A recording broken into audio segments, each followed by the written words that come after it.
ирээдүйн үед өмсгөлийг бэлгэлээ. За өнөөдөр бид өмсгөлөө зарим өмсгөлүүдэд татцсан байсан айгу азар таарж орж ирлээ. За. Тэгээд энэ нэгдүгээр дурсгал нь. Хоёрдугаар дурсгал нь 3-3 гэсэн юм бөмбөг байна. Ямар гоё. Тэгээ энэ бас утга учиртай. Яагаад гэж хэлээ. Бид нэр ерөн бол түүхэндээ манай сургууль сая 2025 он цоо болсон хотын захирагчийн ивэлтээр зохион байгуулсан цоо болсон цаг 3-3 гэсэн юм тэмцээн болсон. Тэнд манай охтууд маань хамгийн анх насан туршидтэй аймгийн авах шалралт тэмцээн төрүүлж үзэж байгаа. Тэгээ тэрэнд энэ MVP-д өгсөн шагналын бөмбөг.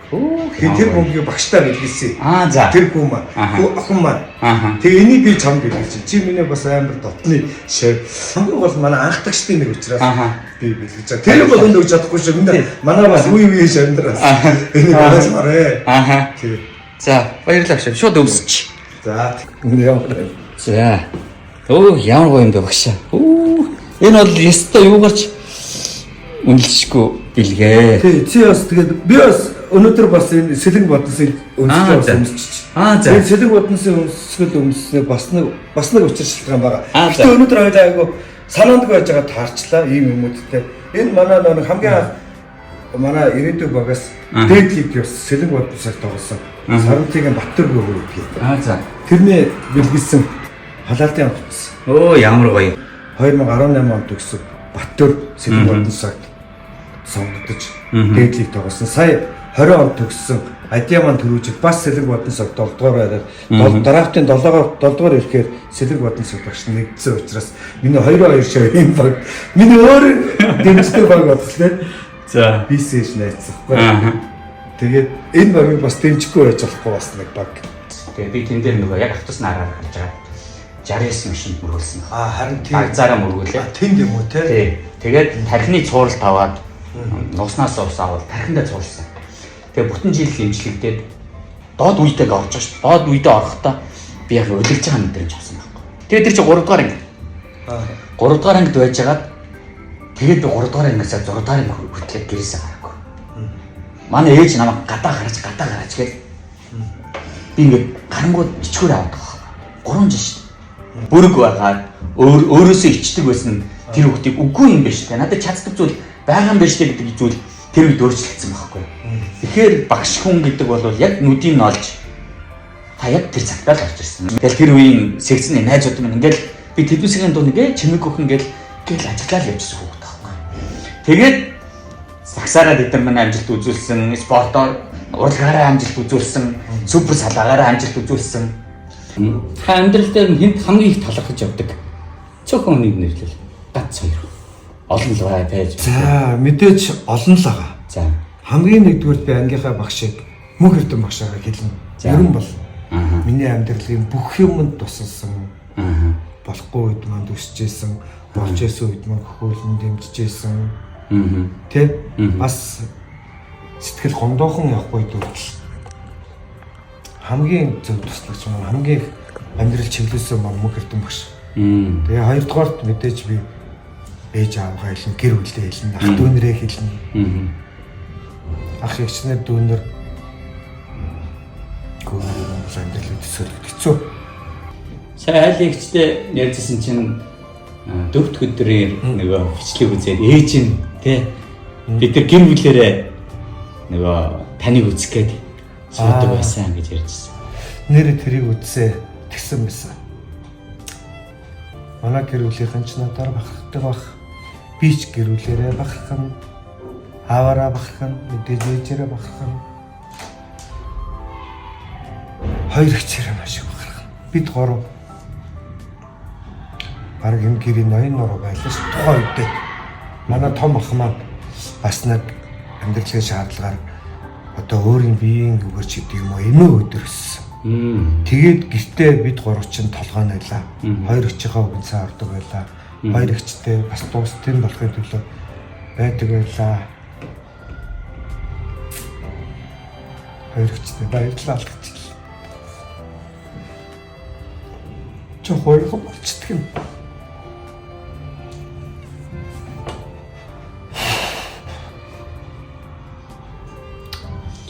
Мэдээж дараа нь хамт олнороо бахархан, шандраараа хамгийн бахархан.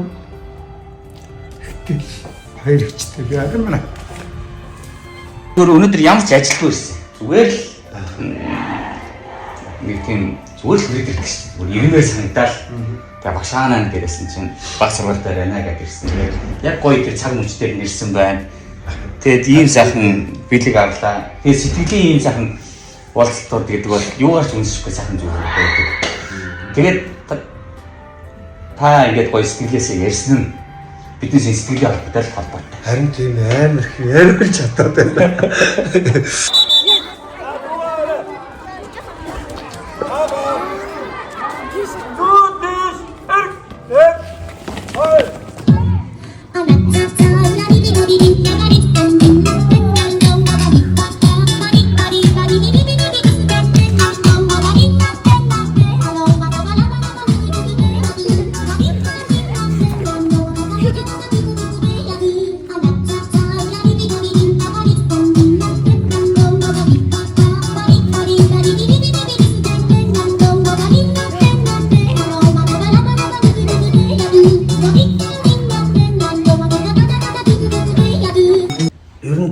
Тагаал ихлөө их ярьдаг шүү. Тэгээс нэг айхтар ингээл яриад идэг байдаггүй шүү би ч юм. Тэгээд чамтай орж ирэхгүй чамаа яа. Ер нь чи бүх хүмүүсийг яриулчаад идэг юм шиг. 12 сар зохион байгуулагдсан тэмцээнд 4 насны ангилалтай тэмцээн болоо дөрүүлэнд нь төрүүллээ. Тэгээд 2026 оны 2 сард болсон бас юу 12 13 настай тэмцээнд бас 4 баг маань төрүүллээ. Сая одоо ингээд хас банкнаас зохион байгуулсан хастын тэмцээнд сургуулиас 2 баг өрсөн. Хоёулаа төрүүллээ. Гоё зарим хүмүүс багш нар хүүхдүүд найзууд асуудгийг чи одоо ингээд эдийн насалчаад яагаад ингээд бага хүүхдүүдтэй зурлалдаал залхуутай биш шүү. Тий дунд ангидаа ингээд өөргөө жоох амрааж яваач. Бас нэг эрүүл авч чухал шүү нэг тэр. Хүүхдүүд багасаа юм сурах чадвар нь бас л шал өөр гэдэг юм байна. Баг тусмаар сурах чадвар нь өндөр гэдэг юм тийм. Одоо бид нар нөгөө хуучин би бол дотор хуучин бол нэг 8-р ангид орсон хүүхдүүдийг хөгшин гэж боддог байлаа. Ер нь бол юм сурах нь оройтсоо нэг одоо сагсан бүр хичээлэхэд бас хэцүү ариу амжилт гаргая гэж үзэж байгаа. Зүгээр сагсан бөмбөгийн ур чадвараа хөгжүүлэх бол хамаагүй нээлттэй гэж үздэг байсан бол одоо би 6 дугаар ангийн хүүхдүүдийг хөгшин гэж. 6 дугаар ангийн хүүхдүүд 2 дугаар 3 дугаар ангийн хүүхдүүд хоёроо хүлээж авах чадвар нь өөр. 2 3 дугаар ангийн хүүхдүүд илүү хурдан хүлээж авч байна. Тэгээд 2 3 4 5 дугаар ангидаа бэлтгэл хийцэн хүүхдүүд айхтар сүлтээ өндөр хэмжээнд бэлтгэл хийж тамирчин болох хэмжээнд хийгээгүй ч гэсэн анхны шилнээс өөр тавигдсан хүүхдүүд 6 дугаар ангид ороод ирэнгүүд шал өөр болно. Тэгэнгүүт өөр ямар ч үнд явж байгаа хүүхд 6 дугаар ангид орыг өгөнгүүд үеийнхнээсээ хоцорчдөг. Хоцорсон байдаг. Тэднэрт ямар ч тэднэртэй цуг бэлтгэл хийх боломж нь байхгүй болчдөг. Тэгэнгүүт тэр хүүхэд өөрөө гутрал авна. Нөгөө шинээр орж байгаа хүүхдүүд миний үеийнхэн юм болсон байхад би ингэж чадахгүй. Би өөртөө ирж байгаа хүүхдийн ээж авдаг тэгтий. Хоцрогдсон шүү. Ерөн бол нэгдүгээр тэгэхээр яг өөрөө ингэж гутрахгүй инээ тэрэгээд хоорондоо гэр бүлтэйгээ ярьсан бол хамаагүй нээлттэй. Хэрвээ би одоо энд ингээд ороод одоо дараа жил ч юм уу тэмцээнд орно тамирчин болно гэж байгаа бол арай өөр шүү.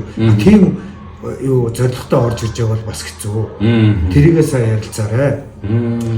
Тэгээд мэдээж ингээд 6 дугаар ангиас аваад зүгээр шууд тамирчин биш ээ зүгээр ингээд явж байгаад ингээд өөрийнхөө ур чадварыг сайжруулаад явж. Мэдээж ингээд 8 дугаар ангид ороод эзэнгчээр заяа гэж чинь тийм. Тэгээ мундаг болчих юм бол мэдээж тэр багтана. Тийм аюу ингээд системчлэгдэг болчдөг юм байна. Тэрнээс ингээд нөгөө шууд ингээд өнөөдөр отгоог аваад нэг хэдэн сар мэдчихэж байгаа л сагсчин болж чинь гэсэн тийм ойлголт байгаа хэлжээ. Сүүлийн үед эцэг эхчүүд өөрсдөө волейболд ингээд сонирхолтой болоо волейбол тоглолцоод тэгэнгүүт одоо жишээлбэл тэдний хүүхэд сагс тогломоор байдаг байтал би чамаа волейболчин болгоно гэд хүүхдийн өсөөгүй юмд явуулаад шал дэмий ингэж явуулж агаад тэгээ одоо ер нь бид нар дээр яг гарч байгаа алдаа бид нар чи ягаан шатн дээр ажиллаж байгаа учраас 8 9-р ангид 10 дугаар ангид ороод ирэнгүүт нөгөө хүүхд маань сонирхолгүй байсан учраас волейболтой тэр хэмжээ өөрийнх нь ээж авах нь хүссэн хэмжээнд очихгүй байнгут хүүхэд одоо яг ингээд өөрийн эзэн биетэйгээ болоод ирэнгүүт шийдвэр гаргах төвчөндөө өрөөд ирэнгүүт би сакс руугаа явлаа гэнгүүт саксанд хоцорсон байдаг шүү. Тэгэхээр хүүхдийнхээ сонирхлыг дагах хэрэгтэй. Өөрийнхөө сонирхлоор битгий хүүхдээ явуулаарай. Хүүхдийнхээ сонирхлыг дэмжээрэй. Саксанд явмаар байвал саксанд нь явуул. Хөнгөнд явмаар байвал хөнгөнд нь явуул. Тэ? Волейболд явмаар байвал волейболд нь явуул. Дургүй юмд нь хүчилж явуулчаад дараа нь хүүхэд биш болгож битээ боллаарай л гэж эцэг эхчүүдтэй агааруу санаж бас урайлж хэлье да. Гоё. Сая нэр юу яасан шүү дээ. Энэ Монгол улсад анх удаа бие даасан спортын газрыг хэрэгжүүлж байгаа. Бие даасан спортын газар засгийн газар хэрэгжүүлж байгаа юм шүү дээ. Тэгээд юу Сагсан бөмбөгийн холбоо MCS group бороо нийлээд анх удаа Монгол улсын төрийн өмч сургуулиудыг Сагсан бөмбөгийн аврах шалгаруулах тэмцээн. Сургуулиудыг улсын аврах шалгаруулах тэмцээнийг зохион байгууллаа. Тэгээд аймагаас манай сургууль ирээдүйн багаас шалгараад тэр тэмцээнд оролцлоо. Амар гоё тэмцээн боллоо. Дараа яг өөрсдийнхөө сургуулийнхаа хүүхдүүдтэй улсын аврах шалгаруулах тэмцээнд орж үзэх гэдэг бас өөр юм байна. Тэгээд тэр юу Улаанбаатар хотод хамгийн гол нь дээдлийг зохион байгуулж эм банк аренад тэр нь. Тэгээд тэр юуны аренагийн хувцас солих өрөө хүүхдүүд тэндээс хожихоосоо илүү тэндээс аюулсаа кад мэдэрлээ. Би ч гэсэн оролцож байгаа. Тий, оролцож байгаа нээр зохион байгуулалт нь ямар мундаг энэ тэр зохион байгуулалтын арын албанд ажиллаж байгаа тэр залуучууд өгтөө айгүй мундаг байна. 2009 оны шавнар маань амар гоё чиглэлд зарлж өөрсдөө анх зохион байгуулад. Ерөн бол 8 дугаар сургууль Сагсан бөмбөгийн сургууль шүү. Хэдийг надад анх хэлээд тэгээ төсөгчдийн тэмцээн зохион байгуулна гэж. Сагсны тэмцээн гэдэг. Тэгээд анх Сагсан бөмбөгийн тэмцээн 2023 онд зохион байгуулсан. Тэрэнд би амар их баярлсан. Миний хүүхднээс Сагсан бөмбөгтэй холбоотой энэ сургууль маань бас Сагсан бөмбөгийн спортыг бас өөрийнхөө хэмжээнд бас хөгжүүлсэн л гэж харж байгаа. Ерөн бол 8 дугаар сургууль яг одоогийн байдлаар яг юугээр алдартай юм бэ? Мэдээж хичээл сургууль дээр алдартай байна. 2 дугаар би баг Сагсан бөмбөг гэж хэлэх байх гэж Дорн аймгийн баг Сагсан бөмбөг тоглодог хүүхдүүд доо нэгтээ хүлээн зөвшөөрөх байх гэж би дотроо сүүл үед бас боддог гэсэн. Над руу тэмүүлж байгаа эцэг эхчүүд олон байна. Бас өөр сургуулийн өгье гэсэн. Надад бас яг тэр хэмжээнд хүлээж авах бас тийм юу байхгүй байгаа тийм боломж олцсон.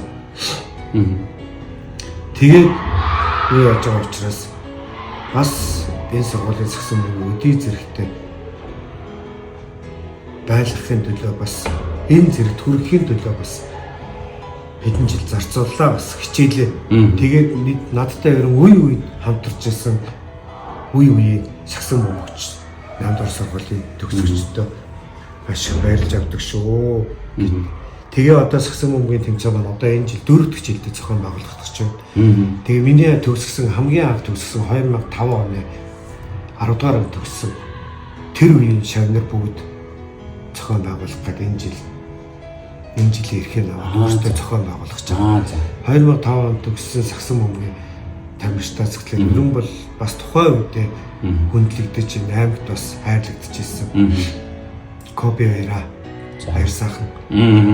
Манай Батгуугийн дүү. Тий, Батгуугийн дүү. Түүний хажуудлаа бас Сашгүй нэг баг нь ноён нороод Батжавхлан. Эднэр толгойлж байгаа. Би маш их баярлж байгаа. Сүүлийн жохоо хоёртойгоо бас найртар наалдаж уулзаагүй ч гэсэн бас тодорхой хэмжээнд холбоотой байсан ч гэсэн ингэж наалтсангүй. Одоо энэ жил агай гоё наалтах юм байна. Тэгээ энэ хоёроо бас агай бахарч байгаа. Энэ хоёр өөрсдөө толгойлж байгаа гэсэн. Ерөн бол юуны энэ сургуулийн Сагсан бөмбөгчдийн тэмцээн, Сагсан бөмбөгийн төгсөгчдийн тэмцээн гэхээсээс хойш тэдний төгсөлд оролцоогүй байгаа. Төгсөлтөнд оролцсон ч гэсэн жохоо хоёр маань нэг ч одоо оролцоогүй байгаа. Одоо ажлын шаардлагаар таараагүй. Бас залуу хүмүүс чинь амьдрал бас чухал шүү дээ. Энэ жил өөрсдөө зохион байгуулж, өөрсдөө толгойж ажиллаж байгаа гэсэн тэрэнд нь маш баярлж байгаа. Энэ жилийн тэмцээн илүү өргөн цар хүрээтэй болох бах. Тэгээ энийгээ би бас эрхмээдээ хэлсэн. Эрхмээ төсөлтөөр оролцсон гэж надад хэлсэн. Тэгэхээр танаа үеийнхэн ирэх бах, бас танаа үеийнхэн нэг ч оролцоогүй байгаа. Ирээсэй гэж хүсэж байна. Би түрүүнд хэлсэн шүү дээ. Миний алтан үеийнхэн гэдэг юм уу? Альсгүй зүрх сэтгэл байгаа үеийнхэн гэж бас байна шүү дээ. 2003 оныхан, 5 оныхан, 9 оныхан гэдэг. Мэдээж тэрнээс хойш оныхан байгаа. Гэхдээ л миний хамгийн анхны 10 жил дотор багтсан бас алтан үеийнхэн гэж. Бид нар маань энэ жил орцгоох. Манай 5 9 оны төгсөлтийнхэн маань бүр ангиараа оролцсон гэсэн. Бийж оролцохгүй гэсэн.